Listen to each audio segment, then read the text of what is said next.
Well, welcome back to The Pulse. And now with over 3 years until the 2028 general elections, the NPP secession race is already heating up, rekindling rivalries and sparking fierce debate over who can reclaim power as the politically jokery intensifies.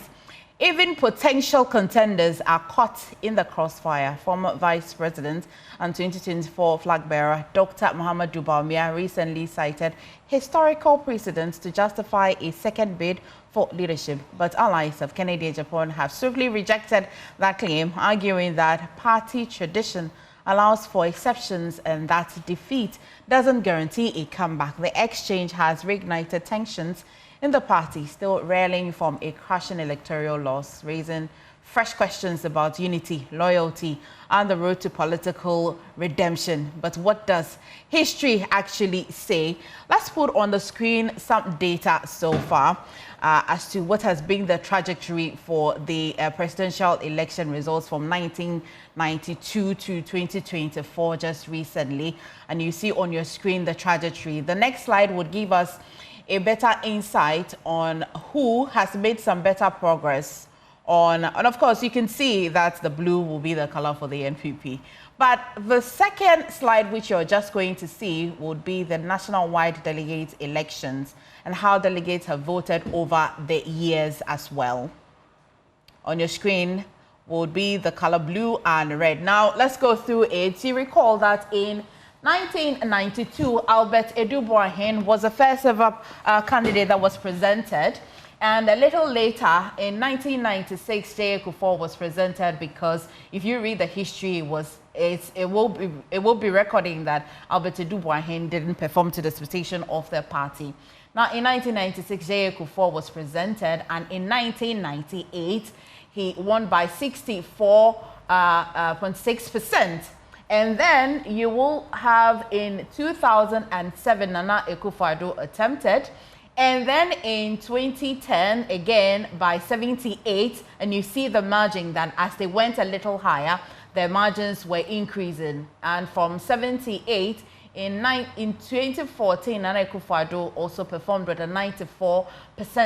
And then when we got to 2023, 61% for Bawumia, which is where the debate has been starting, that, well, the performance will then show that if you didn't perform better, there shouldn't be a comeback for you. And then others have also said that, of course, many people or many flag bearers did not win at the first attempt, and when they came back, they did a lot better. And you can see that trajectory as well for ex-President Akufo-Addo. And so the question is, should Bawumia be given another opportunity because of the history of NPP or not? Joining me in studio is spokesperson for Kennedy Agyapong's camp, I should say, and he's a lawyer, Kwesi Kwarteng. Also joining me a little later, if you're able to reach him, is Dennis Miracles Abuaji, who also speaks for the Bawumia camp. How have you been feeling, and how have you been feeling with your new role from speaking for a government to an individual? How have you been? Thank you very much, and good afternoon to you and your viewers. So far, so good. They say once a soldier, always a soldier. Okay. You just have to, in science you call something adaptability, your ability to adapt to new roles, new events, new circumstances. Transiting from Ministry of Education to speaking for Honorable Kennedy Agyapong is almost the same, because at the end of the day, you are all projecting politically exposed people who, the only difference is that one happens to be more of an institution, but whichever way that institution was being headed by a politician or a politically exposed person. So I don't see my difference. It's just about having convictions and believing in what you can. Imperial, for you to speak for somebody or a product or a service, you definitely must believe in that person, that the person is a sellable one, or the service is a sellable one, or the product is good enough, is fit for purpose. Among all the flag bearership and the debate that has been, coming up, why did you join the camp of Kennedy? Well, just with the hindsight of having read social media pursuant to this conversation, I want to waive the whole idea of a debate and make it a discussion because of the the understanding out there that as soon as we say debate, we are coming to fight among ourselves. No, we are having a discussion about our party and how we can move forward. Well, if spokespersons don't debate, still, I mean, the public will debate anyway. I agree, but I mean, like I indicated, with hindsight of what is going on social media in relation to this particular event, where it was presented as though myself and my good brother Miracles are going to debate as if we are going to fight amongst ourselves. I mean, that is what I want to water down the impact to viewers and party faithfuls out there. That no, it's just a point of discussion. It's just an exchange of ideas. And of course, an exchange of selling your message and the vision that your candidate presents. But of course, now to your substantive question about why I am supporting Kennedy Agyapong. I'm not going to give you much story, just like Kennedy himself, who is a very practical man. I'm supporting the Honorable Kennedy Agyapong because I am of the view that he can win us power in 2028. End of story. Why? I mean, you have seen the trajectory.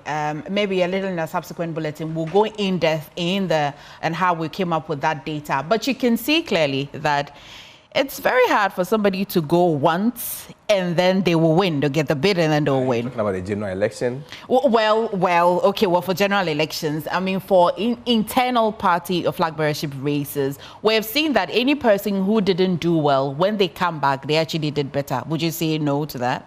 Well, let me put it within this perspective. The conversation is more geared towards even the general election than even at the party level, because whichever way the party level, whoever gets to win is presented as a candidate for the party in the general election. What is in dispute has to do with whether or not people have come once in the general elections and have won. And there are precedents to that. Reference can be made to former President Jerry Rawlings. He came once and he won. Also, President Mahama, he also came once and he won. But of course, when you narrow the conversation to the NPP alone, we've not had a precedent where a candidate has been presented on just first basis and that candidate has won.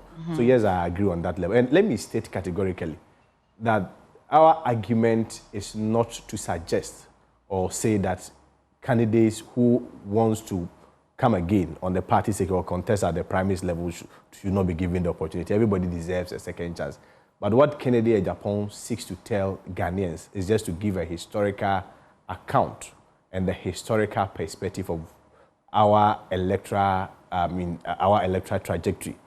And reference has been made to President Kufuor, President Rawlings, and of course, it's also important to also add that of our former leader, Professor Dubois. So, looking at all this context, yes, you can come again.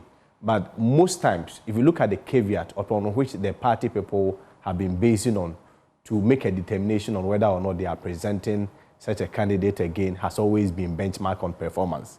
And history will be the best guide for all of us.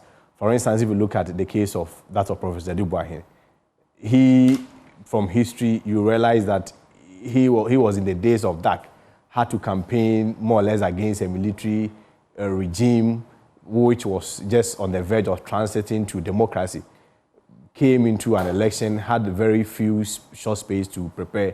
Yes, still the party people felt like in the general election, his performance was not very impressive. And for that reason, they jettisoned him and replaced him with President Kufuor. In the case of President Kufuor, when President Kufuor came in 96, of course, the 96 general election, he lost. But the caveat has always been benchmark on performance. And so the party people then felt that he performed creditably well in the general elections, just opposing his performance to the time that he had, or he even finished his primaries. President Kufuor's primaries was around April thereabout. Ordinarily, you have to select your vice presidential candidate using about 3-4 months. So practically, Kufuor started campaigning in August, September thereabout, which means essentially he had about 3 months because those times the elections was in November. Yes, so he put a very strong performance and was able to garner about 39% votes. On that note, the party people believed that, well, based on the signals that he's been able to demonstrate, he was marketable, he was sellable, and then when we present him again, he was going to win. Again, if you move from beyond President Kufuor and also come to former President Akufo-Addo. In the case of Akufo-Addo, he had not even had that great time or opportunity to market himself. The highest office that President Akufo-Addo has ever held was a Minister of State. Yesterday, when he came in, in his first attempt during the general elections, he was able to, his popularity was able to jettison and springboard the party to runoff, to the extent that we even lost the election at time with about 23,000 difference. The second time, we even had to go to court, where party people strongly felt that the man has won, and maybe due to more practices and irregularities. It was then that he made that profound statement that I disagree with the decision of the court, but I accept same. And so he had also demonstrated very strongly that indeed when you present him again, he had the capacity to win the general elections for us.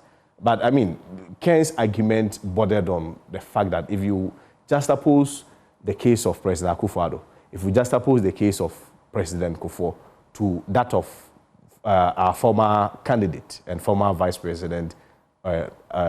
Alhaji Bawumia, clearly you can see that the 1.7 million votes difference, and context is also very important, especially when about our votes comparing to 2020 was reduced to about 2.1 million votes difference. Clearly, you realize that such a performance is not a performance that is so remarkable that the party people may say that, well, we are giving you a second chance. It is not, I'm landing, it is not in any way to suggest that he cannot contest for the primaries.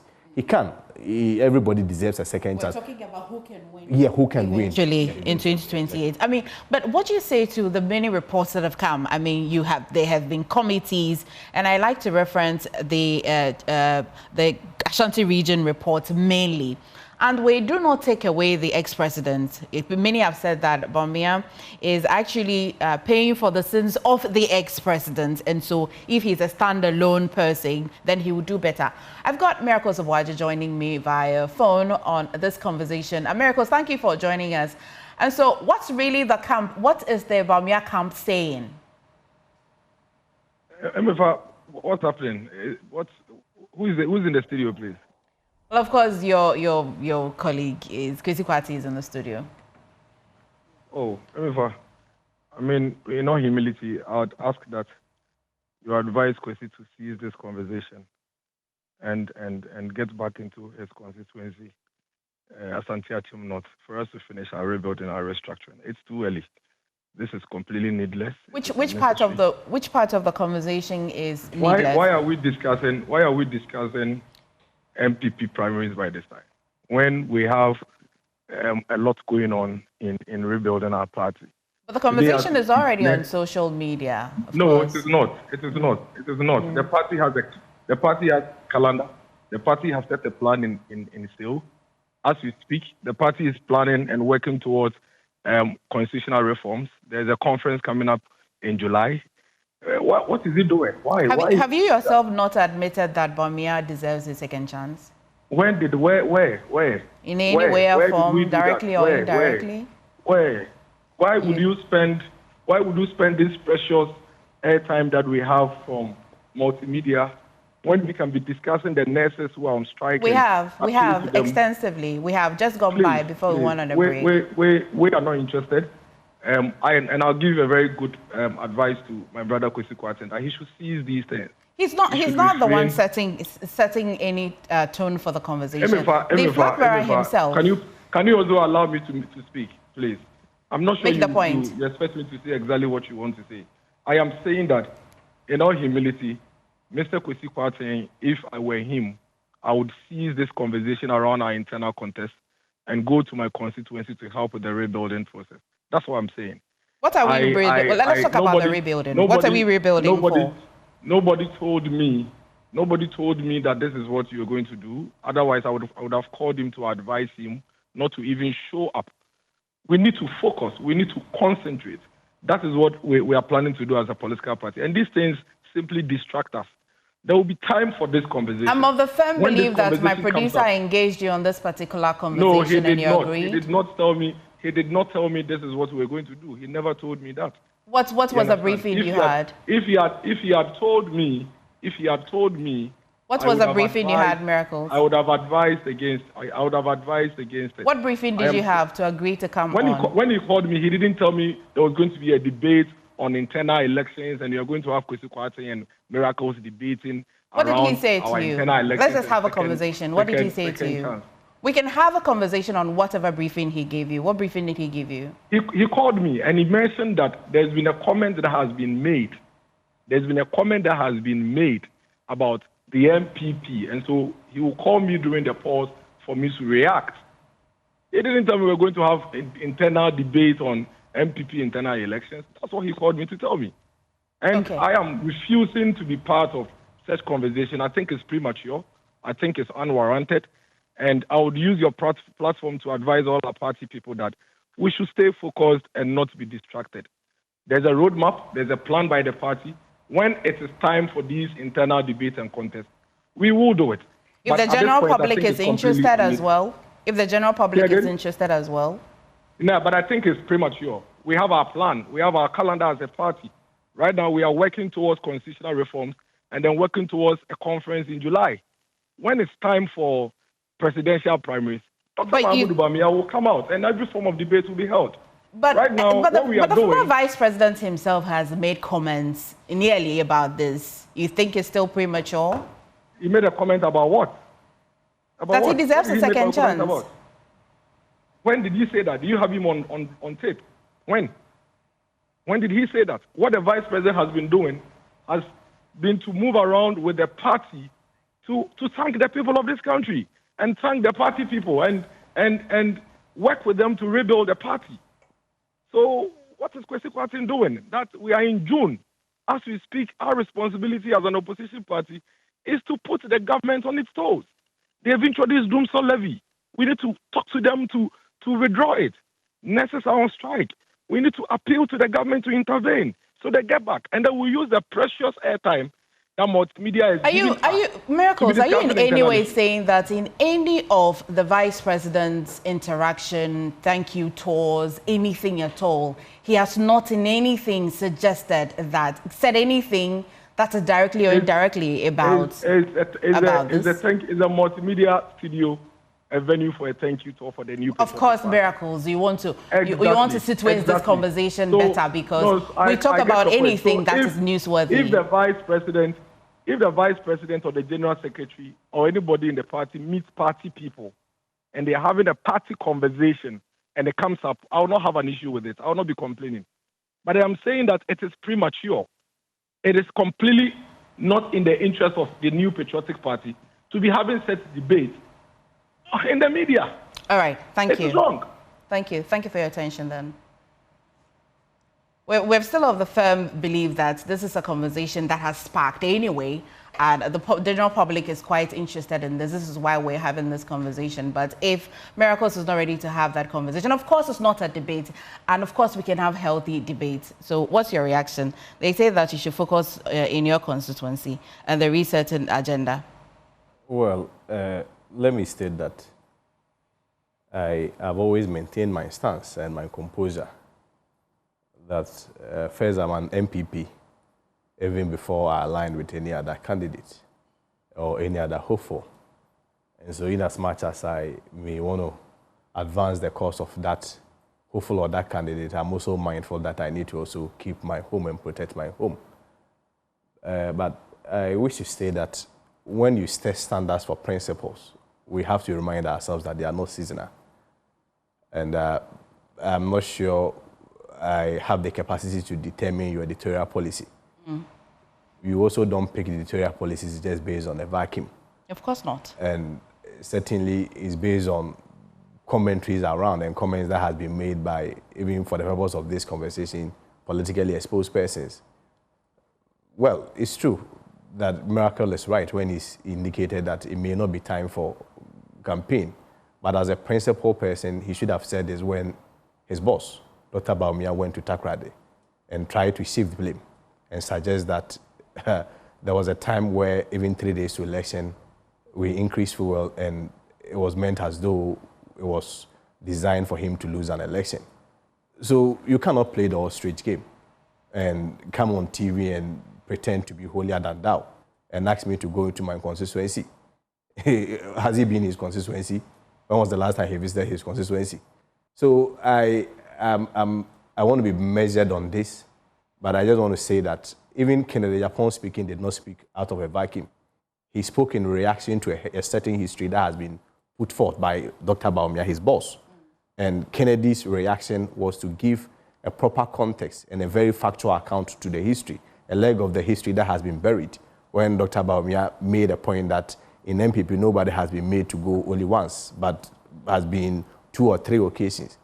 You see, was it not the elections they were talking about, or this was another ceremony that he's talking about? During his thank you to, he made such remarks, even to the extent that he had to, when he even went to lunch. Which is what has warranted this conversation. Nobody's speaking out of a vacuum. You see, what Miracle fails to understand that NPP is an intellectual party, is a party of intellectuals, and synonymous with party of intellectuals. As soon as you put out something, it opens room for discussion, criticisms, and debate. When your boss suggests to party people, as though in the history of NPP, no presidential candidate has been made to go for primaries once, what does it do in an intellectual community? It opens room for discussion. So it is not out of place, and it is also not wrong when a candidate or any other person who has interest in also running for similar office also sees that, well, as soon as you bring this debate, then there is also another leg of the debate where we may also have to let the party people also know that, well, in the case of Professor Dubois, he went once.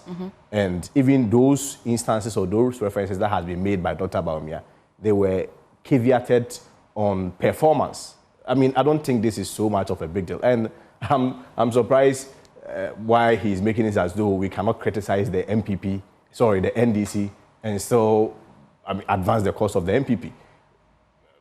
Primaries and selecting a candidate is not an event, it's a process. Certainly, when you go into an opposition, it requires rebuilding, it requires regrouping, it requires criticisms, it requires taking responsibility. And of course, even to the extent that you also have to, this whole thank you to is also part of the process. You mentioned the resetting agenda. Currently, what is with the resetting agenda? I don't know. I don't speak for him. Maybe he may be able to explain it further. But the point I'm trying to make is that restructuring a party is not an event where you get up and only wait for an election calendar and say that, well, in January or March 2026, we are going for an election. It's process where you may have a thank you tour, where comments will be made, those comments I think they should be tolerant enough. I mean, finally, before we just have a few minutes to wrap the show, finally, they make a point, they should be tolerant for interrogations and discussions. NPP has tried Bawumia. Why do you think they should try a candidate they don't know, they have uncertainty for? If you're a business owner, would you take that decision? I mean, it's a skewed question anyway, but if you're a business owner and you present a candidate and the outcome is that 2.1 million people, you see, again, context is very important, right? And you need to lay the foundation. In the case of former Vice President Dr. Bawumia, he has had the opportunity to even market himself for about 16 years. 8 years as a vice presidential candidate and 8 years as a vice president. Yes, so went into an election and lost about 1.7 million votes. Interestingly, out of 276 constituencies, about 199 constituencies, we lost there. And if you as the candidate bring some of these conversations up, essentially making a case or advancing a case that you have to be given an opportunity to go again, I don't think you should dismiss it when people bring your own data, your own performance, and remind you that in the case of the NPP, conversations like this are pivoted on the performance of the candidate. So they can't. I'm certain there's more weeks and more months to discuss this a lot more on the Joy News channel. Of course, we'll be coming to you whenever there are more comments to spark a debate, of course. And thank you for joining us today. But I want to end. I want to end on this note. The show has actually ended. If indeed, Miracle's purported advice was genuine, I'm sure he saw the flyers earlier. And again, nobody. I mean, of course. I mean, I want to state categorically that Miracles Abuaji was engaged prior to this. And of course, we cannot book you for you to walk in here as if it's a surprise. Which TV station put somebody on a flyer without the person's consent? So which TV station? I'm certain that people So he could have called me. He saw the flyer. We broadcast to very discerning If the said advice was genuine, I'm sure he could have called me and given it to me. Well, thank you. Thank you, Kwesi, for joining us. Set standards and the same standards, you betrayed them. Well, thank you for joining us today. And thank you as well for joining us and for watching the show today. There's more if you log on to myjoyonline.com. My name is Emefa Akosia Adati. Please stay for our subsequent bulletins.